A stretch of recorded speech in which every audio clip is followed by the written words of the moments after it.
भारत में इंतखाबात की नताइज सामने आने के बाद हुकूमत साजी का मरहला शुरू हो गया है। वज़ीर आज़म नरेंद्र मोदी ने अपना इस्तीफ़ा सदर को भेज दिया है और अब नए वज़ीर आज़म का इंतखाब होगा। इस सिलसिले में आज नरेंद्र मोदी ने सुबुकदोश होने वाले मरकजी काबीना के आखिरी इजलास की सदारत की, जिसमें लोकसभा तहलील करने की सिफारिश की गई।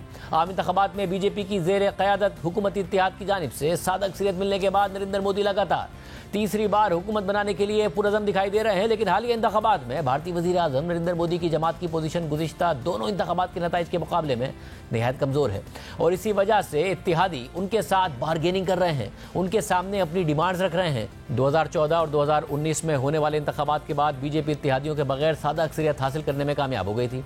2014 के इंतखाबात में बीजेपी ने तनहा 282 नशिस्तें हासिल की थी, जबकि उसके एनडीए इत्तेहाद ने कुल 336 नशिस्तों पर कामयाबी हासिल की थी। इसी तरह 2019 के इंतखाबात में बीजेपी ने 303 सीटें ली थी, जबकि उसके इत्तेहाद ने मजमूई तौर पर 353 नशिस्तें हासिल की थी। हालिया इंतखाबात में नरेंद्र मोदी ने 400 पार के नारे पर अपनी पूरी इलेक्शन मुहिम चलाई थी और अपोजिशन इत्तेहाद को बुरी तरह शिकस्त देने का दावा किया था। साथ ही अक्सर पोल्स और एग्जिट पोल्स ने भी बीजेपी इत्तेहाद को भारी अक्सरियत मिलने का दावा किया था, मगर इन दावों, पोल्स और एग्जिट पोल्स के बरक्स एनडीए इत्तेहाद ने मजमूई तौर पर 400 तो दूर की बात 300 नशिस्तें भी हासिल नहीं की और महज 293 नशिस्तें हासिल की हैं, जबकि खुद बीजेपी सिर्फ 240 नशिस्तों पर कामयाब हुई है। गुज़िश्ता इंतखाबात में बीजेपी को हासिल नशिस्तों से तकरीबन 60 नशिस्तें कम मिली हैं, यानी बीजेपी को सादा अक्सरियत नहीं मिली है, क्योंकि सादा अक्सरियत के लिए 272 नशिस्तें दरकार होती हैं। इसलिए मोदी हुकूमत को इत्तेहादियों पर इन्हिसार करना पड़ेगा और अब इत्तेहादी हुकूमत बनाने के लिए अहम सियासी सरगर्मियों का आगाज़ हो गया है।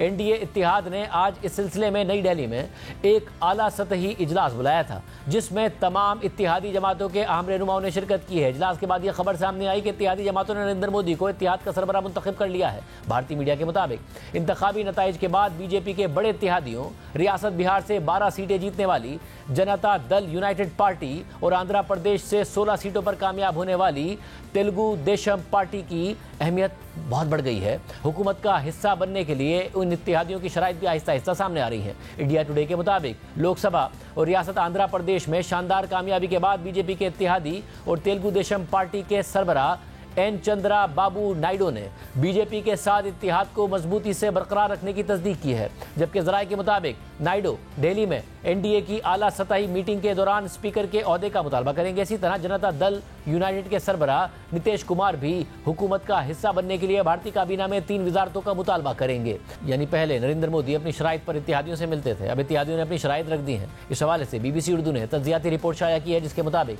अक्सर तज्जियाकारों का मानना है कि इस तरह के गैर मुतवक्के नताइज का मतलब यह है कि बीजेपी और उसकी इत्तेहादी जमातें मरकज़ में हुकूमत बनाने में कामयाब रहेंगी, लेकिन उन्हें हमेशा यह खतरा रहेगा कि अपोजिशन हुक्मरान इत्तेहाद से नाराज जमातों को अपने साथ मिलाकर उनके लिए मुश्किलात पैदा कर सकती है।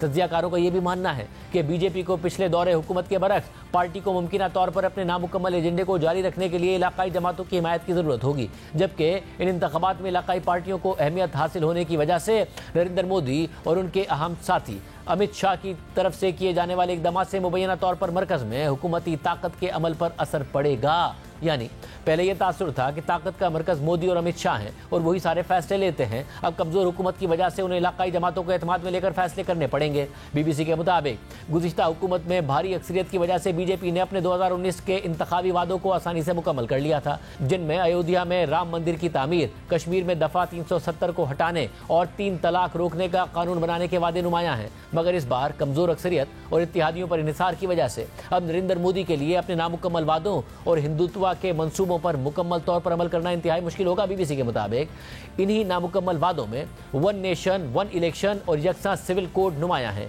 1 नेशन 1 इलेक्शन वादे के तहत बीजेपी पार्लिमानी और रियासती असम्बली के इंतखाबात एक ही वक्त में करवाना चाहती है। बीजेपी माजी में कई बार कह चुकी है कि इससे हुकूमतों को बार बार इंतखाबात कराने के बजाय हुक्मरानी पर तवज्जो मरकूज करने में मदद मिलेगी। यकसा सिविल कोड के तहत बीजेपी ने अक़लियतों के शादी और विरासत के कवानीन को ख़त्म करने का इरादा जाहिर किया था।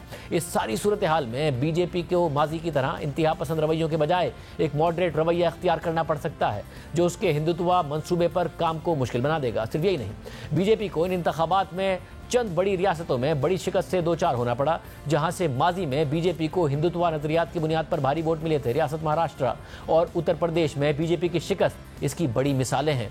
2017 से उत्तर प्रदेश में बीजेपी की हुकूमत है और ये रियासत 24 करोड़ से जायद आबादी के साथ भारत में हुकूमत साजी में अहम किरदार अदा करती है। उत्तर प्रदेश में लोकसभा की कुल 80 नशिस्तें हैं, जबकि वजीर आजम नरेंद्र मोदी और कांग्रेस रहनुमा राहुल गांधी दोनों ने यहां से इलेक्शन लड़ा है।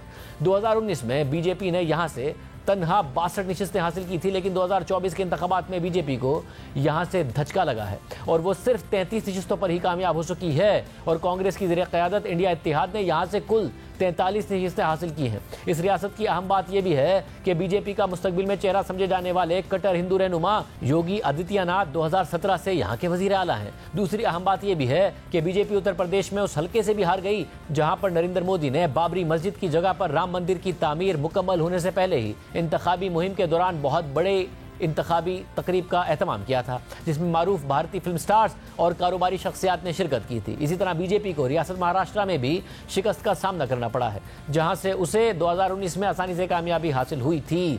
हालिया इंतखाबात में कांग्रेस इत्तेहाद ने महाराष्ट्र के 48 में से 30 नशिस्तों पर कामयाबी हासिल की है, जबकि बीजेपी इत्तेहाद सिर्फ 17 सीटें ही जीत सका है, जिनमें से बीजेपी ने खुद सिर्फ 9 सीटें जीती हैं, जबकि 2019 में उसे यहां से 23 सीटें मिली थीं। इसी तरह बीजेपी को वेस्ट बंगाल और केरला में भी शिकस्त का सामना करना पड़ा है।